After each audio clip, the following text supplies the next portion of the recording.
April 22 கருப்பு பணம். ஆண்டவர் முன்னிலையில் மட்டுமல்ல, மனிதர் முன்னிலையிலும் நேர்மையை கடைபிடிப்பதே எங்கள் நோக்கம். 2 கொரிந்தியர் 8:21.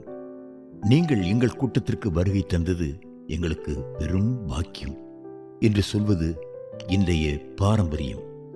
சத்தியத்தை சொன்னதினாலே உங்களுக்கு சத்ருவானேனோ என்பது பவுலின் பாணி. மக்களை ஆசீர்வதிக்கவே நாம் அழைக்கப்பட்டிருக்கிறோம், பிரியப்படுத்த அல்ல. இடறுதற்கான கல், தவறுதற்கான கண்மலை என்று இயேசு அழைக்கப்படுகிறார். ரோமர் 9:32. சிலுவையை பற்றி வரும் இடரலை குறித்து பவுல் எழுதுகிறார். கலாத்தியர் 5:11. அவரை குறித்து இடரல் அடைந்தார்கள் என்று சுவிசேஷங்களில் பல முறை வாசிக்கிறோம். மத்தேயு 13:57. என் பரமபிதா நடாத நாற்றெல்லாம் வேரோடே பிடுங்கப்படும், அவர்களை விட்டுவிடுங்கள், அவர்கள் குருடருக்கு வழிகாட்டுகிற குருடராயிருக்கிறார்கள் என்றார் இயேசு. மத்தேயு 15:12. ஏதோ ஒரு சில பணக்காரரையும் செல்வாக்கு உள்ளவர்களையும் கூட வைத்துக் கொள்ள வேண்டுமென்று சத்தியத்தை மறைக்கலாமா?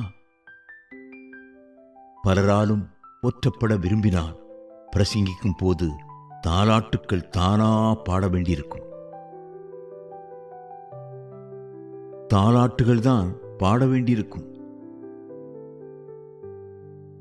கருப்பு பண முதல்களை சார்ந்திருக்க வேண்டாம். கருப்பு பணத்தை நாம் சேமிக்கவும் வேண்டாம். கணக்கு காட்டப்படாத பணம் அனைத்தும் கருப்பு பணமே. சில சபைகளில் தசம பாகம் என்ற பெயரில் போதகர்கள் வாங்கும் மிகுதியான பணத்திற்கும் கணக்கு காட்டப்படாதது எத்தனை பரிதாபம்! பொது பணத்தை கையாளும் நிறுவனங்கள் தங்கள் குடும்பத்தினரையே பொருளாளராக அல்லது தர்ம கர்த்தாக்களாக நியமிப்பது நற்சாட்சியாகுமா?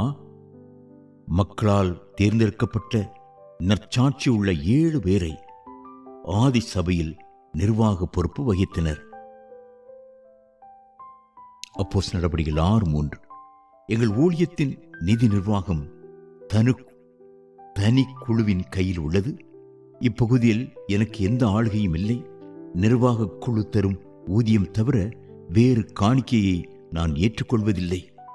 கணக்கு விபரங்கள் பரிசீலிக்கப்பட்டு மக்களுக்கு அறிவிக்கப்படுகின்றன என்று பண்டிதர் பில்லி கிரஹாம் பகரும் சாட்சி எவ்வளவு ரம்மியமாக இருக்கிறது! கணக்குகள் தணிக்கை செய்யப்பட்டு அரசுக்கு சமர்ப்பிக்கப்பட வேண்டும் என்று இந்திய மிஷன்ஸ் அசோசியேஷன் தனது உறுப்பினர்களுக்கு நிபந்தனையும் விதித்துள்ளது.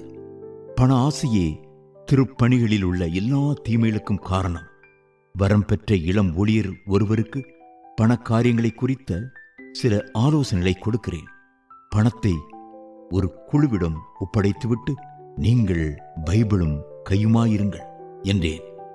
முதலில் சரி என்று கேட்டுக்கொண்டவர் இன்னொரு பெரிய ஊழியக்காரரிடம் பேசிய பின் இதெல்லாம் நடைமுறைக்கு ஒவ்வாது என்று எழுந்து ஆலோசனையை தள்ளிவிட்டார். எல்லாரும் செய்கிறார்கள் என்பதால் தவறு ஒருபோதும் சரியாகாது. மனிதரின் பார்வையில் அயோக்கியமாய் நடந்து கடவுளின் பார்வையில் யோக்கியமாய் நடக்கிறேன் என்பது மாய்மாலம்.